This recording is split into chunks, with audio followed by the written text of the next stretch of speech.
Here with Bandits head coach Dakota Mason, getting set for the Bandits in Silverbacks. Wednesday's comeback win in Sherwood Park. A couple moments stand out to me about that game. There was the missed cross-check there in the second that they go back and review, and then you guys get a power play and score, and that really got things going in your favor. And then there was the review in the third for potential goalie interference that stands. It seemed like that game really came down to those two moments. Well, what did you see from your perspective? Yeah, I mean, it definitely wasn't the start we were anticipating, but you got to give Sherwood Park credit. They were all over us in definitely the first 35 minutes. We didn't have a lot of space out there. We didn't have an answer for their speed.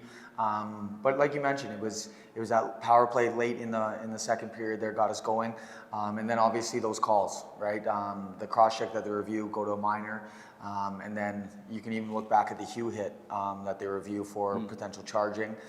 They reverse that as well, and then you get into the goal. So we thought we played a really good second half of that game. And then obviously when you start getting some calls and some breaks, then things start to work out a little bit better. But you can't expect those calls to go your way. Even on that goal interference, in my mind, I thought that was going to stand as a goal 100%. So yeah, we got lucky with a couple of those calls, and then we got our legs going and we were able to battle back. So saw some positive things in there, but again, it's that start that's really putting us behind the 8 ball right now. So what are you noticing when it changes and your team turns it on? Because now there's been, like I can think of a few recent games where same situation, you get down by a few there in the second, but this team has the ability to flick the switch. What are they doing when they're able to turn it on that you like? Yeah, it's a bit of a group that needs that spark. It depends on if it's a good shift, a block shot, a big hit, which we had a few of in that Sherwood Park game that really turned the tide for us. But once the guys start moving their feet and they understand how fast they are and the skill they can play with at that speed, then we're a very, very tough team for anybody to handle. But it's just about getting that consistency throughout the lineup and throughout games to games and making sure we can start piecing together 60 minutes moving forward.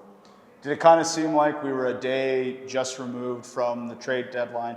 There's been lots happening in the last week with the team and around the league that maybe that first period was going to be a bit of a feeling out process? Yeah, I was expecting the opposite. I was expecting our group to be energized by the moves that we did make and by the guys that are still in our locker room. But yeah, it was something that we talked about and have gone over endlessly and again talked about after the game on Wednesday there. So for us is making sure we have a good start, changing our preparation before the game, just making sure that everything is handled on our end, so when we get out there, we're feeling comfortable and ready to go, and we can play a complete 60 minutes. And you get the win in overtime. I know last week we were talking about, how do you fix the team's play in overtime? Well, I mean, from my point of view, it seemed like all the momentum was on the Bandits side in that overtime. What did you see in the extra period? Yeah, I mean, it's something that we talked about for sure and went over in video.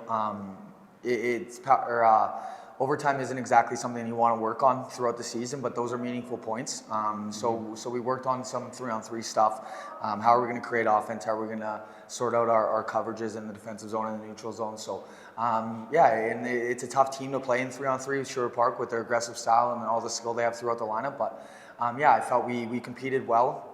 We communicated. We rolled off checks extremely well. But like I said, it was all about making sure that we were ready and prepared for overtime and had a game plan going into it. And then when we piece in, we had 3 goals in the last 21 minutes of that game, you're going to have a ton of momentum heading into it. Let's talk about the 2 guys that made their Bandits debuts on Wednesday. Defenseman Tanner Weingart, we saw a lot of him also on the power play, and forward Ryland Hugh. What did you think of each of them? Yeah, I thought Tanner was good. He had a little bit more experience in our lineup, obviously playing against us, and then being here for a couple days of practices. So he adjusted well. Obviously, we know that he can take some more steps, just feeling comfortable with the systems and things like that. But he's such a big body. He's good at moving pucks, good on the power play. So he's a big addition for us. And then Ryland kind of got thrown right into it. Showed up the night before. All he had was a morning skate under his belt. So I talked to him after the game, and he said he felt more comfortable as the game was moving on. So we're expecting big things out of him, and even more of an opportunity tonight. But he's a hard player to play against. He obviously that was a big hit that he laid in the third period there. So yeah, both guys are going to be key additions for us moving forward. Speaking of new guys, we're going to see defenseman Dane Sorensen make his debut. He just came over from the USHL this week. And what are you looking forward to about his game? Yeah, he's a hard-nosed defender. Doesn't overcomplicate the game, doesn't make things too difficult on himself, makes the easy pass when needed, but also has the ability to break pucks out with his feet. And then he has a good shot on the offensive zone as well. So We want him to be a hard guy to play against, that can play against other teams' top lines, can eat up minutes late in games both ways, and then obviously a guy that's going to be big for us on the penalty kill as well. So obviously we wanted to improve on the defending side of the aspect of the game throughout the deadline, and thought we did a tremendous job of that, adding in the guys that we did. All right, the Salmon Arm Silverbacks, if there's one team in our conference that we don't have a lot of experience against this year, it's them. We've only played them once, and that was way back in October. Their roster looks very different than the last time they were here. Obviously, the thing we know, though, about them is they are a stingy team, and they're coming off a big win last night. Yeah, they don't give up a ton. They don't take a lot of chances offensively either. So it's about a game where you can't beat yourself, which I know it's something we've talked about, and it's something that we tend to do from time to time. So you got to play simple against them. You got to play competitive. You got to play north, and then you got to be good around your net, because a lot of their goals are just get it to the net and have bodies going there, and then they have guys around the net that can finish. So it's going to be a game of whatever team can dominate the details and move pucks forward and not beat themselves is going to be successful tonight.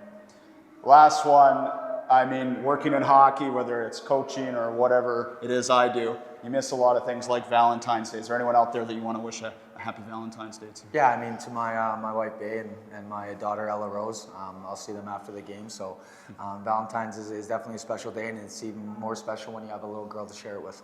Awesome. Happy Valentine's Day, Kelsey, and good luck tonight. Thanks for having me.